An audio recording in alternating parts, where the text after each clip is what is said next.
Hi, everybody, and welcome to Awaken to Your Soul Path.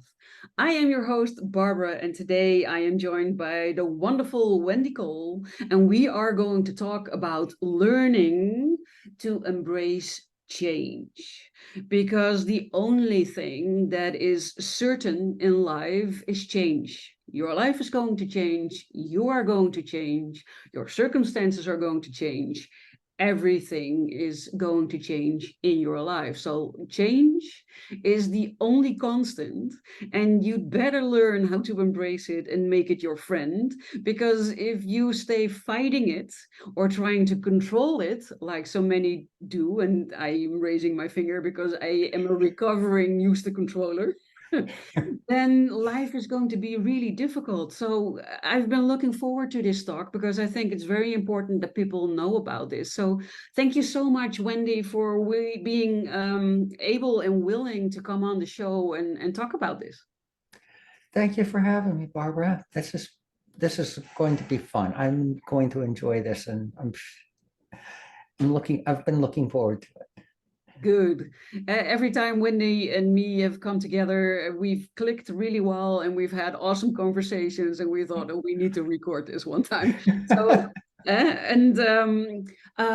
so our topic is going to be how to embrace change and how to learn to embrace change. Right. So maybe we could first start is why do we have to learn to embrace change? Don't we already know that?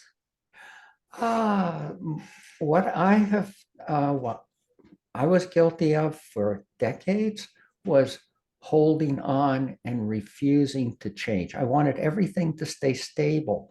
The human mind works in such a way as to protect us. Mhm. Our thoughts, our emotions all form our beliefs. And those are the things that keep us, quote unquote, stable. We avoid change. Yes, Change is viewed as potentially dangerous exactly. um, or potentially harmful. And it doesn't have to be that way. In fact, since I'm a recovering control freak, uh, I've really had much more fun in life. It's Mhm. been more exciting. The personal growth is far better. Mhm. Um, Change usually results in new experiences. Mhm. Um, for years, I worked for a corporation for 20 years of my professional life for a computer company. Constant reorganization, constant change. And so every year and a half, everybody, like I worked in this one facility, which was over 2,000 people, everybody had to find a new job in the new organization. Scared the hell out of me because uh, I was always worried about, well, what if I don't have a job? What happens this way? And I drove everybody around me nuts, Mhm. especially if I ever got a sense that something was going to change with my job, the organization, whatever. And the reality of it was, which I didn't discover until after I finally got laid off after the end of 20 years, was, you know, that really wasn't that bad. Mhm. Every job I ever got during a reorganization was usually better than the last one. Yes. So why was I always so concerned, so worried, so upset about it? So I decided to finish out the rest of my corporate IT type career doing contract work, Mhm. contract consulting. I don't have an employer. I decided I didn't, I would reinvent myself as a person who works without an employer. I would go into a company, they would sign my contract. My contract renewed every 3 months. And as long as they were happy with my work, I had a job. Exactly. It worked great. that was the best part of my entire professional life of working in corporate environments. Hmm. It was wonderful. Yes. And I guess I'll go into it now as far as my personal life. Um, I had known from a very, very early age that there was something different about me. Um, Around age 10, I really knew there was something different about me that was happening to me. My body was changing, everything was changing, and not for the better. Hmm. Because you see, I was born with a condition that, well, they now call it transgender. So I was born and assigned male at birth, but I knew I was a girl. Hmm. And I told my parents at age 10. That didn't go well. I had to, I was told I would be committed to a psychiatric facility and fixed if I didn't stop saying I was a girl, Hmm. if I didn't stop doing it. I lived like that until 1970 when I got professional help from a doctor, a psychiatrist, who put me in front as a case patient in front of a group of psychiatrists that met every quarter. And I started talking with this group of people, all medical professionals. And one of them stands up and he looks around the room and says, I'll see you all next quarter. Looks at me and goes, You're a freak. You should move to New York City and turn tricks like the rest of them. Hmm. Sadly, I was living in New York State at the time. And in New York, it was illegal to be in public as a girl assigned male at birth. I could be arrested and fined. Hmm. Um, my only option and my only choices, because I found out, I figured out very quickly after that episode, the doctor was right. I only had two choices: move to New York City or move to San Francisco and live underground. Hmm. I could no longer be part of society. Nothing would work out. Yeah. So that wasn't a very good choice, and I didn't particularly care for that change. No, and maybe to help the audience understand better, this is a very different time from where we are living in right now. Exactly. So, can you explain a little bit more of why those were your only options? Uh, in 1970, I found out that how I was born, the condition that I was born with, was a psychological condition, no treatment, no cure. There was no medical support available for it. It was only decades later when some surgeons did clinical work to do sex changes. Hmm. Um, but that was all outside of the whole medical scheme. It was usually in clinics and not very common and not very commonly done. Hmm. Um, and that did not change until 2012 See, in the United States.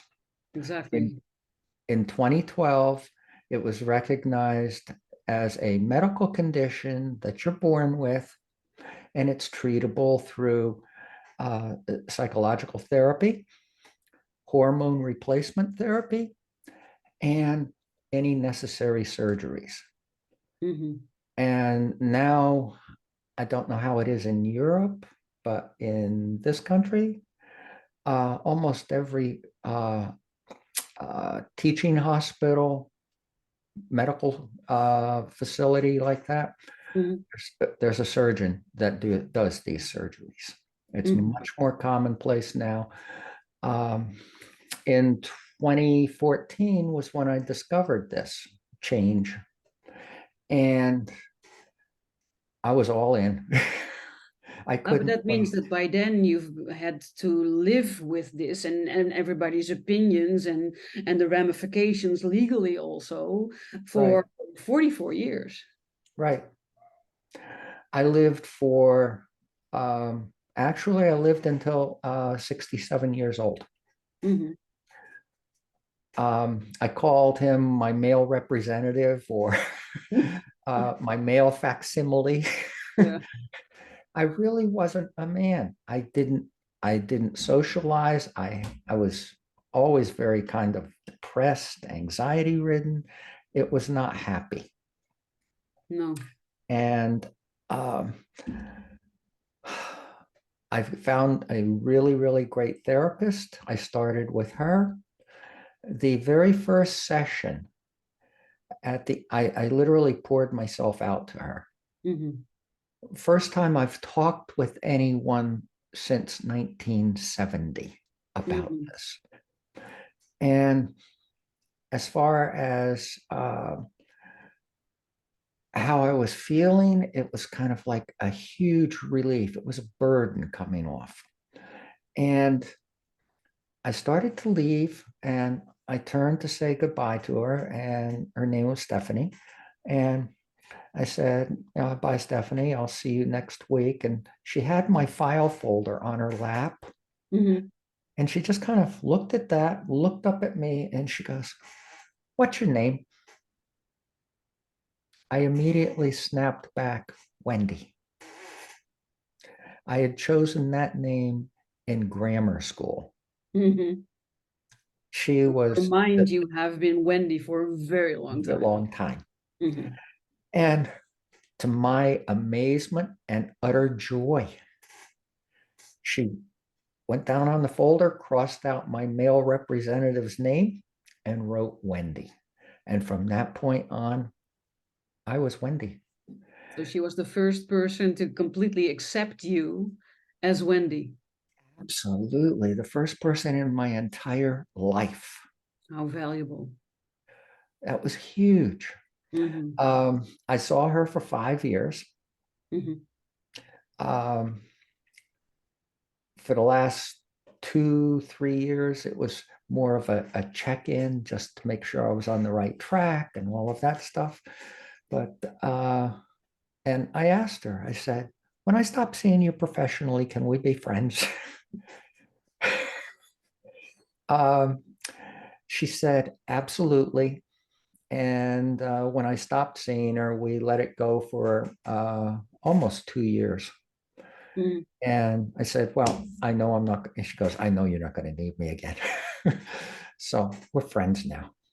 And she's very, very glad that I'm in her life.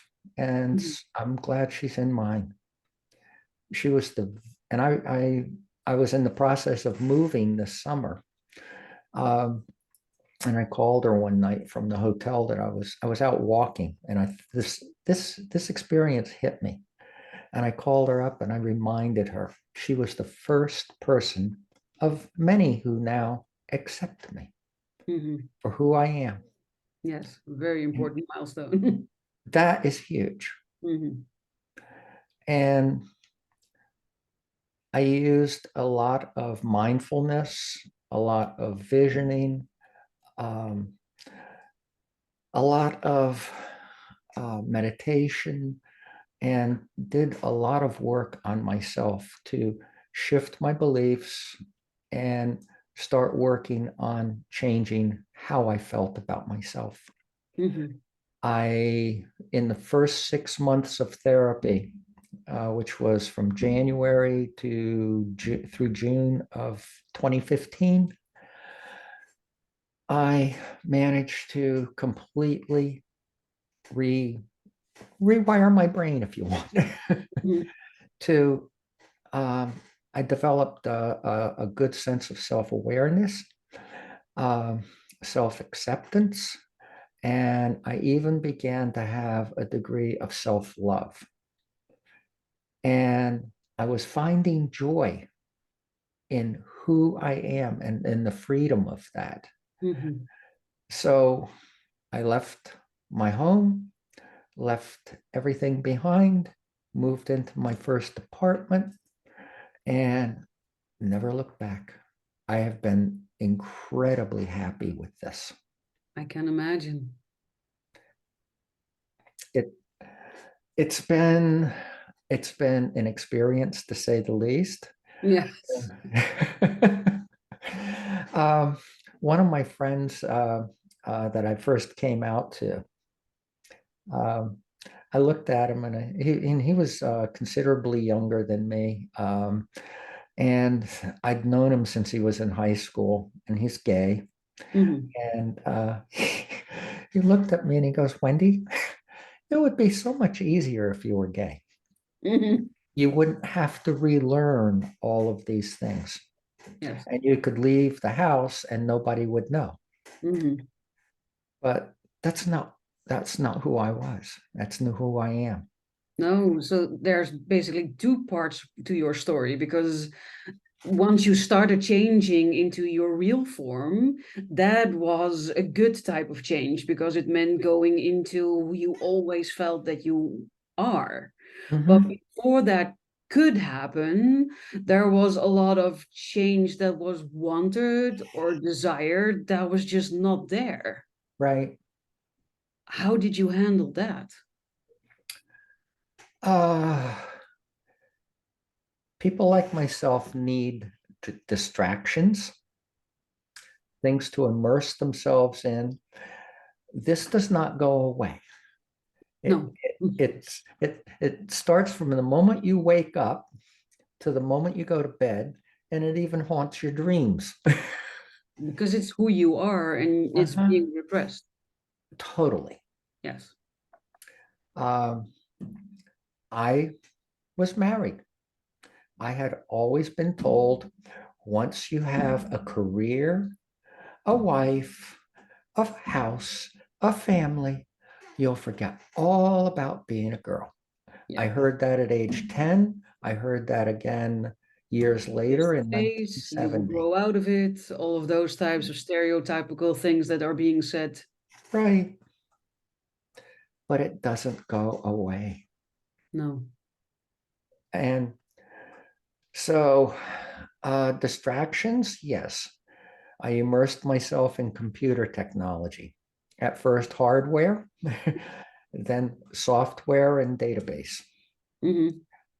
I could sit for hours and days in front of a computer screen, totally immersed in just doing that. Yeah. And what it would do is sort of drown this out. Music was one of my other activities. I can't play an instrument and I can't sing, but I have a lot of musical appreciation. So I got into audio and video equipment, Hmm. crank the music, concert hall levels, enjoy it, Yeah. balance it out. Um, I'm grateful to my male facsimile for not making me a drug addict, not making me an alcoholic, and not killing myself. And this is also a very important part what you're saying right here, because I can imagine that there are also people out there that resent having that male part of themselves that's only recognized by the world and maybe Right. blaming it or being And you angry have to with it, hide the rest. right? And it sounds like you went the appreciation route, and maybe you needed to learn that in therapy. Maybe you did have moments where you were angry at the male part, but at least what you're sharing right now is that you found a way to look at what it brought you. Mhm. Exactly. I actually had a successful career despite being miserable and depressed all the time. Yeah. um, Married life, not so much. It didn't work. Um, I wound up telling her in 1978, 4 years after we were married. I told her all about this, expecting fully to be divorced. Yeah, I can imagine. Mhm. For her own reasons, she said, well, since there's nothing you can do about it, and if you don't do anything about it, we'll stay together. So we stayed together until 2015, married for 40 years. Until you started doing something about it. Mhm. The day I announced in the end of February of 2015, I announced, oh, I'm going to start hormone replacement therapy. And she said, what? We didn't discuss it. And I said, well, it's something that I need to do and it's not open for discussion. Yeah, good for you. And that was that was a big step for me. It was a Yes, really that's big why I step. said good for you. I can Thank imagine you. it was not pleasant for your wife to hear, but for you, No, it really is a big step. So good for you. and I knew what was going to happen, or at least suspected, and it did. She looked up at me and said, "Oh, okay. Well, we're getting a divorce." And I knew the answer to the question, but I asked her, why? And she said, well, you're going to develop breasts, and Lord knows what else you're going to do that I know you want to do. Mhm. So, and I'm not a lesbian, and we're not going to stay together. And I just said, okay. And that was the end of the conversation. We Mhm. divorced amicably. Um, we basically split up everything 50-50 Mhm. and went on. On a But, certain level, you both knew this was a long time coming. well, her words to me were, I was so worried about this years before. Hmm. I never expected it now. Yeah, after 40 years, she sort of Uh-huh. was lulled into believing that this was going to be the way it's going to be until death do us part. Exactly. Mhm. But once I found out, because I was in a very dark place, and once I found out that things had really changed and that there Mhm. were possibilities out there, and that's what life is all about possibility. Yes. I, all my beliefs in what I could do and who I could be completely changed that day when I Mhm. found out. And yes, it was scary. And through therapy during that first 6 months, I came to quite a few realizations. There are no guarantees in life, Nope. none. For nobody, no. And I had no idea if I could do this, if it would work out. So I set a goal and a vision Mhm. just to be able to blend in to everyday life as a woman. That was my goal. Beautiful. And I did achieve it. And I've learned so much going through that process. Mhm. Um, I can imagine. it's years later, my ex wife looked at me one day and she goes, it's really good that you moved away and did what you did on your own. If you had stayed here, and if we'd stayed married, especially, and living together, you never would have transitioned nearly as well. And That is probably right. yeah, I know she's right. And when she said we're getting divorced, that's one of the reasons I went right along with it. Mhm. Because if you're living with another Person. person, you discuss what you're going to do.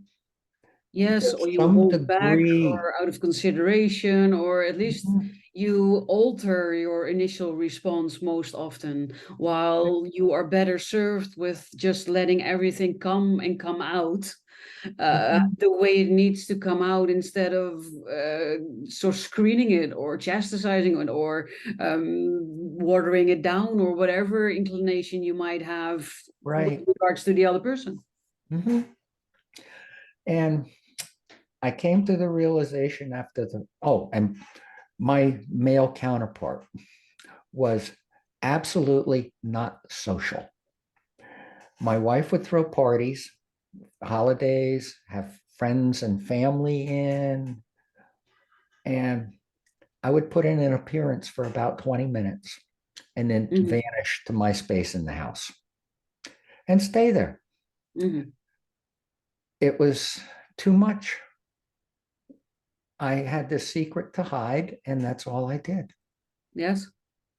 So, uh, much to my amazement, uh, during the first 6 months of living as myself, I became very social. I, the community I was living in, there was a large gay population. Hmm. And I thought, oh, well, sure. Maybe other people might have some troubles understanding me or, you know, whatever.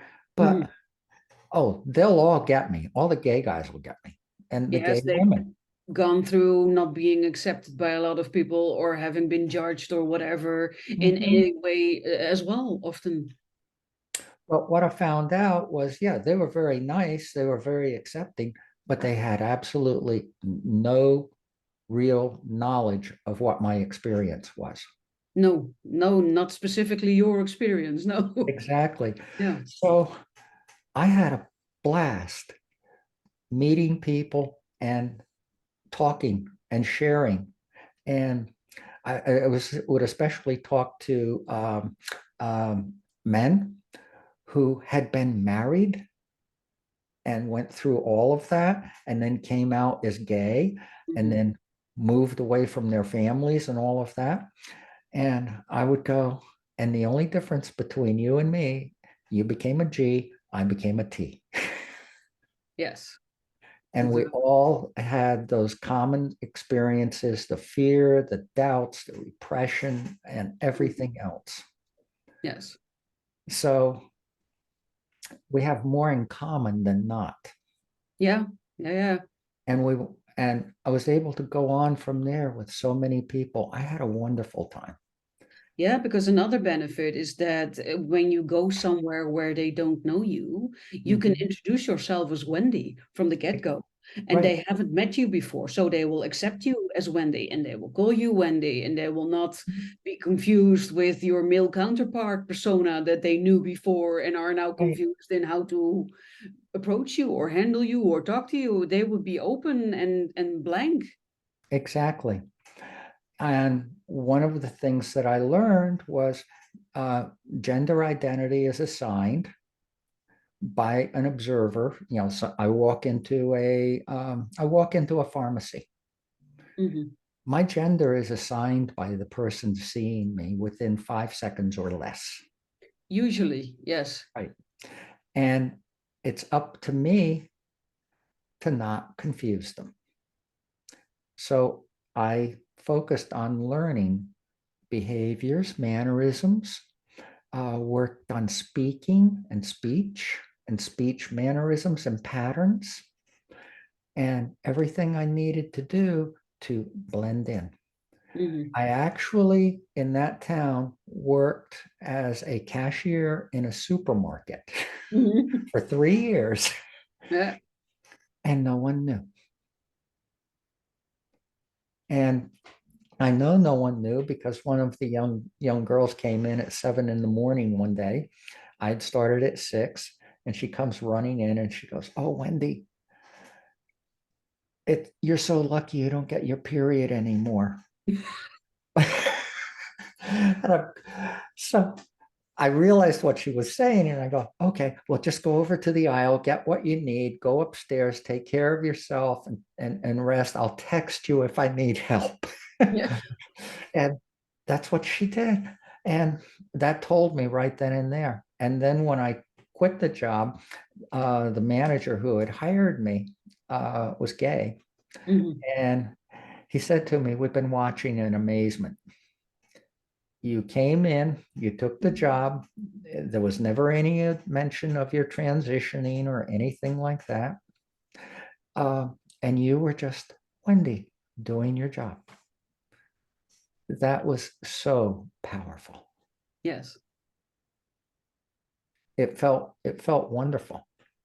Yes, for the first time you're just accepted, and it also Mhm. means that all the work that you had put in by learning the speech patterns and the mannerisms and Exactly. was successful in the sense that people experienced you as your real self.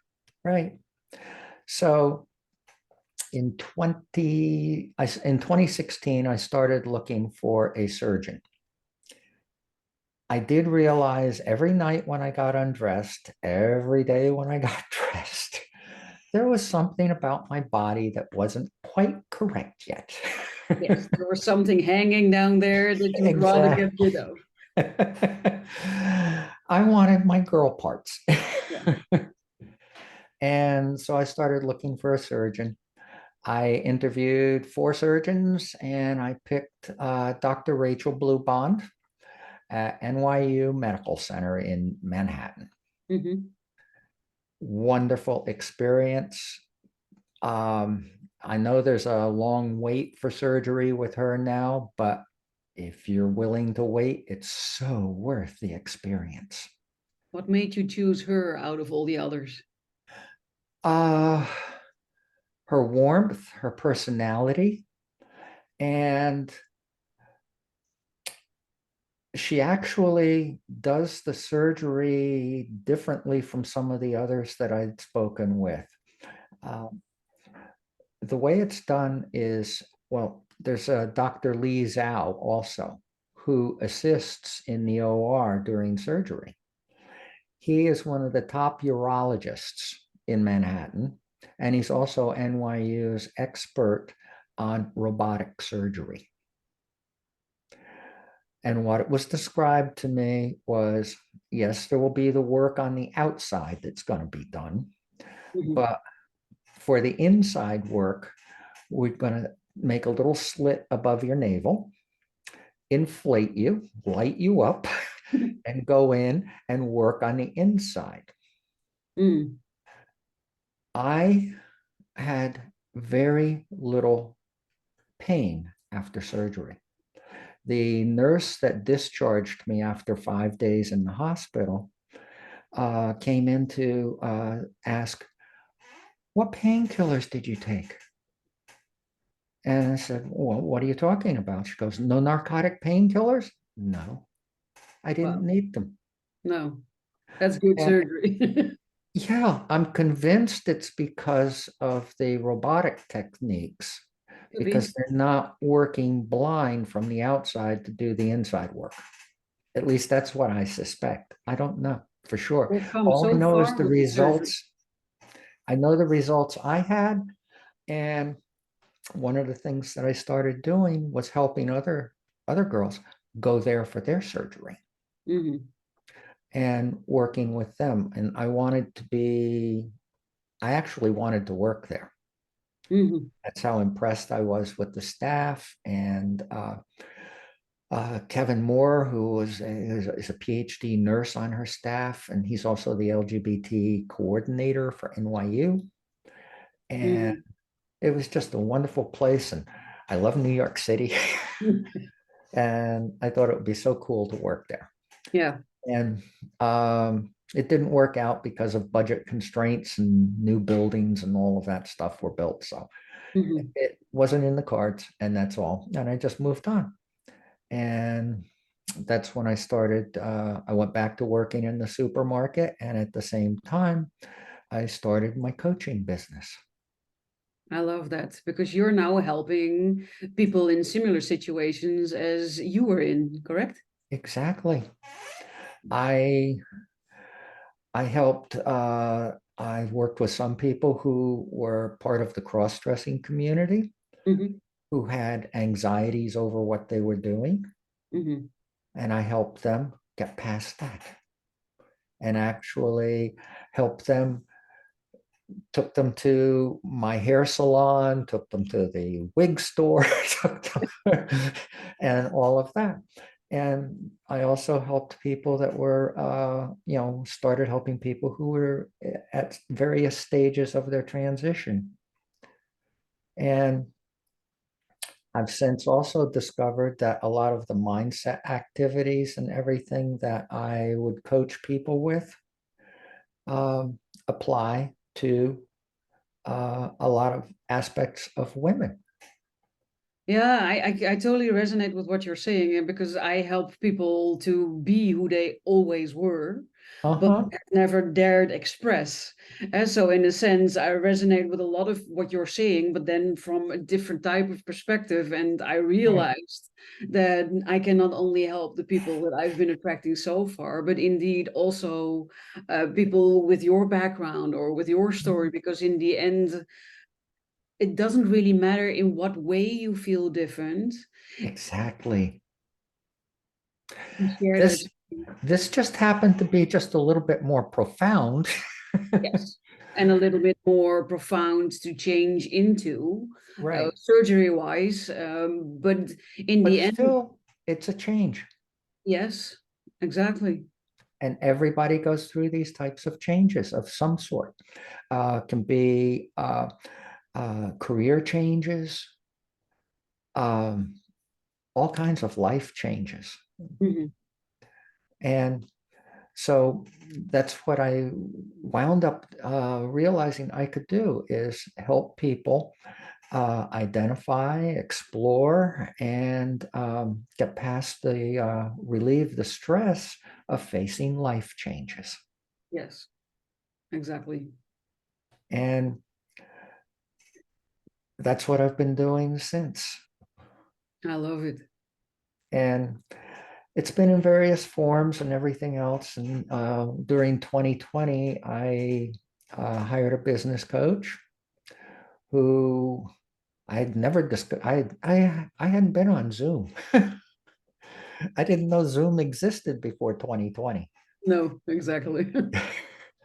And by the end of 2020, I put my website up. I had my Instagram going, and I was on Zoom. And I was having a great time with it and meeting people and helping people. And it's been very, very rewarding. Yes, I can totally see that. And everything about you says that also. And I feel very fortunate to have met you and that you came and shared your story so openly, because I've met a lot of people that are in a similar position, but on various stages of the journey that you just Right. described. And like also the people that I resonate, that no, that resonate with me, that's the better way. They are also in varying stages, and I think it's very important that they know that they're not alone, and that Exactly. there are people that have went through the same or similar thing, and that there are people out there that understand, and people that can have your back, or that can have a listening ear, or maybe even coach you to remove some blockages or help you heal certain things that need to be healed. Mhm. Whatever needs to happen in order for you to embrace the change in your life, so that at the end of all of that change, you can be who you are. Exactly. I thoroughly agree with that. And it's very exciting things. It's a very exciting work to do. Yes, for sure.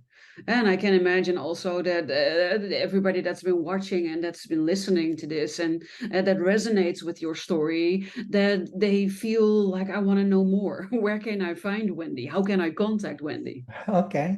The best way, I guess, at this point is my website, which is wendycolegtm.net/connect. Perfect. I'll make sure that the link that Wendy just mentioned is in the show notes of this episode, if you weren't fast enough with writing along what she said. And yeah, viewers, listeners, I would love your input. I would love your feedback.